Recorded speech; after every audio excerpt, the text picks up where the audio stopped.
ahead and start the Public Defender Service Corporation Board of Trustees meeting for January 28th will be called to order. Will the acting administrative director please call roll?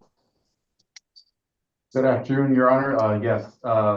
First, we have the Chairman, Chief Justice Robert J. Torres. I'm present. The Vice Chairman, Presiding Judge Alberto C. Lamoreno III. Present. Attorney and Guam Board President Jackie Terlahi, member. I believe this.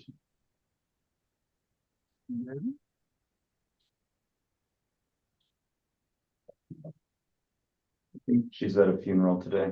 Excuse me. Okay. All right. Yeah, she's not present. So let's continue with the roll. All right. Trustee Donna Munya-Canatsa, member. Not present. And I believe not present. And Dr. Christiana Whitman, member. Present. So we do have a quorum. 3 of the 5 members are present. And notice was published, both the 5 and 48-hour notice. So the first item will be the approval of the minutes of December 31st, 2024. And can I entertain a motion to approve those minutes? I motion to approve the minutes. All right. Is there a second? I second. That, even though, okay, PJ seconds this. All those in favor say aye. Aye. Aye. Aye. I was not present at the meeting, but I still believe I can approve the minutes that were there based on having reviewed them. Under old business, if we can, we can go through the reports. And Shane, I do want to welcome you. I had said the acting administrative director, but actually, of course, we completed the hiring with the approval of the above step recruitment the last time. So welcome aboard, Shane. Thank you, Chief Justice. Appreciate it. All right, so let's, if we can, because I want to try to get through the agenda. I've got a Pacific Islands meeting that ended up being moved to the same time now at Judge McEwen's house. So I want to work through this and try to get back to that meeting. Unfortunately, it got moved from the daytime to the evening. So if we can we go through the allotment update, please? Yes, Your Honor, thank you. Good afternoon, everybody. PDSC is operating at 89%, whereas APD is at 90%. PDSC received its January allotments for a total of $756,316. This week is payroll week, and we anticipate another allotment release. PDSC has also received a January release of allotment for CLC for $72,428 as of today. CLC will use funds from the general funds to cover the expenses starting January 2025. According to the executive director, the remaining ARPA funds will be utilized to reimburse PDSC for expenses used during the COVID-19 pandemic. These expenses have yet to be calculated and will be provided at a later date. Moving on to ICJR and staff. For ICJR, PDSC has issued invoices totaling $30,476. And for staff, PDSC has issued invoices for a total of $13,532. For a grand total of $44,009. As of today, PDSC has not received payments for the above 2 programs, but we will be following up on the above payments with the Governor's office. For EJC, a release of claim was submitted this month for the above, stating the balance due from this funding, of which $16,012 is still outstanding. This was for March 2024. In addition, fiscal has issued invoices to DPHSS for October through December for $18,914 each month, and payments have not been received by PDSC. For WISCare, for December, PDSC has issued an invoice for $832.50 and has not received that payment. And that's all for the financial. All right, thank you. Any questions? If not, let's go to the next report. Okay, thank you, Chief Justice. So we did submit our reports for our case status, active caseload as of January 21, 2025. It appears that we have about 1,954 pretrial cases. Of course, this includes about 830 some that are on bench warrant. So really our active caseload is closer to 1,100 that are, real active pre-judgment. And then we included our electronic monitoring report. We're still really, EM packets have really become our default basis for release. Unless it's a first offender, then of course we ask for OR. But for people with prior convictions, we find that electronic monitoring is the preferred method. And it seems to be working. We have a little disagreement with probation on who qualifies, but ultimately the judges do make decisions that sometimes overrule probation's recommendations. Like one of their disqualifying factors is like a bench warrant in the past 5 years, and so that would probably disqualify like anyone with a prior case. So we're hoping to increase the number that get granted. Because we all know our prisons, right, are overcrowded. As far as caseload matters, we're working on our next year's our 50th anniversary, so we are working on training program. We were meeting with a couple potential speakers tomorrow, and also Didi Goel from the Sixth Amendment Center. They've expressed interest in coming out as well. So we're hoping to put together maybe a program offering at least 10 hours of CLE. And we plan on extending it also to the private attorney panel. And so we'll be working on that in the next month or two to finalize those things. But also, I'd also like to welcome Shane. He's been here a week, and I think he's basically learning the ropes, but he brought with him a lot of knowledge about HR issues and basically management issues that the corporation is really going to benefit from him being part of our team. I don't have anything else to add to that. We have our final 60 attorneys starting in a month, though, so we'll be fully staffed at that point. All right. Thank you. Any questions for the executive director? If not, we'll ask for the report from the APD managing attorney. Thank you, Your Honor. Hi. In our first quarter, we have 66 felony cases and 32 misdemeanor cases, with 16 juvenile cases, including juvenile PINs. We did close out the 2024 year with 515 cases. So pre-trial, we have 639 cases. We did put in our EMP as well as just our regular motions for release that are still there.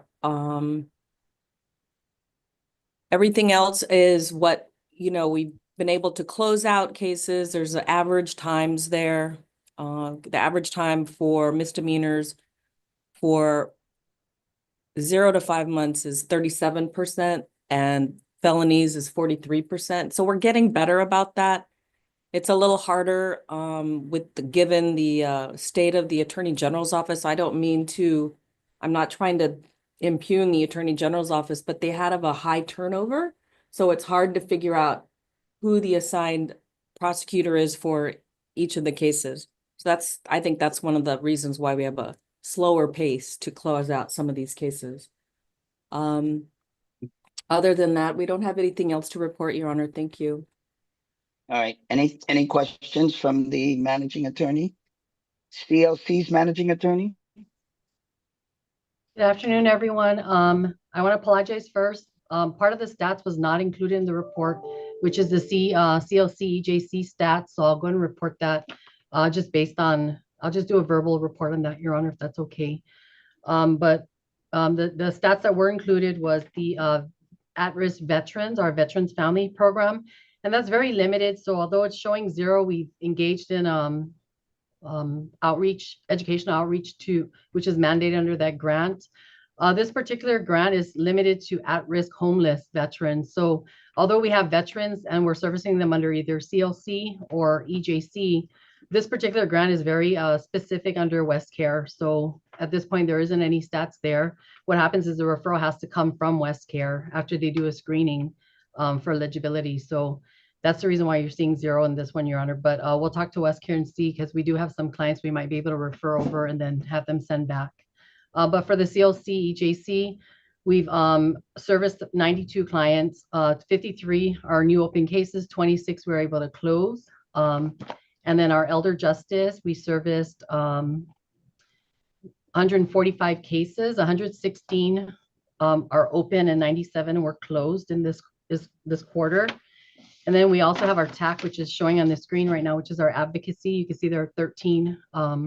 We opened up 13 new cases in the last 3 months. And that's our statistics. If anyone has questions on that, I can answer it. What I also want to point out is I was contacted when the legislatures got sworn in. Senator Shelley Calvo's office had called me because they wanted to see what the status is on our office with respect to handling probate matters that are mandated under the law. So they asked me, they were going to write a letter to the board, but they asked me to go and report it to this board that they would like to, they're working with our office. They would like us to handle those types of matters that are under the statute. And she wants to inquire whether or not the board is going to permit us to do that, because she is looking at the legislation. If she needs to up the legislation, she wants to know what she needs to do, but she did inquire as to whether or not those services are going to be provided by our office because it is under our statute. Okay, we'll wait until we get the letter from Senator Calvo. Making inquiry, I should know the board approved the scope of services that could be provided based on the moratorium that had been lifted previously, and expanded the scope of services already. That was based on the recommendation that was done. And if it's something that we want to evaluate further and see if this is another area, and that was done after hearing testimony from the Guam bar and the public in terms of what the scope of services were that were when we lifted the moratorium. So we'll when we get the letter, we'll reevaluate and understand the need, because still the requirement is I think I haven't gone back to look at the statute on the probate provisions, but usually it's someone who's based in need, and there are provisions in the law for the set aside of the estates, right? Certain estates under certain amounts. So that's correct, Your Honor. There's it actually requires 3 letters of rejection from the private bar. Indigent number 1, qualified under income base, 3 letters of rejection from the private bar, and then it has to be consensual by all heirs of the estate. Right. Okay. All right. So we can take a look at that again as soon as we get the letter and evaluate that. That did not come up on the list of recommended services when we evaluated it in last year. So, but we'll look at it again. All right. Thank you. Any questions from the managing attorney? If not, the 6th Amendment Center projects, I understand they're still working on the proposed legislation. That's correct, Your Honor. And we've met with the judiciary. We'll meet probably one more time to finalize the current draft. And then we should yeah, walk it through, work it with the board, and then we can work with our chair and others to look to for sponsorship when we're prepared to go forward with the legislation. That's All fine. right, under So, new Chief business Justice, now. Yes. oh, I'm sorry, did you want us to try to roll it out in February or at the next board meeting? I think when the bill's ready, we should do it. So let's, Okay. I haven't seen a draft. We should make sure we've got it. We should try to work as best we can. I mean, I think there are some budget implications. So clearly, if we're going to do it, we should think about it before the next budget cycle. Okay, thank you. All right. Okay, under new business, the donated leave bank policy. Yes, so I believe in the last meeting, for the policy, the request was to ensure that both the resolution and the policy reflected that the executive director or the managing attorneys were the approval authority for the policy. I believe those changes have been made and are reflective now. Yeah. So it just basically needs a signature for the resolution. Yeah. Okay. And PJ, so this reflects the changes that were done and at the last meeting. Yes, it was, CJ.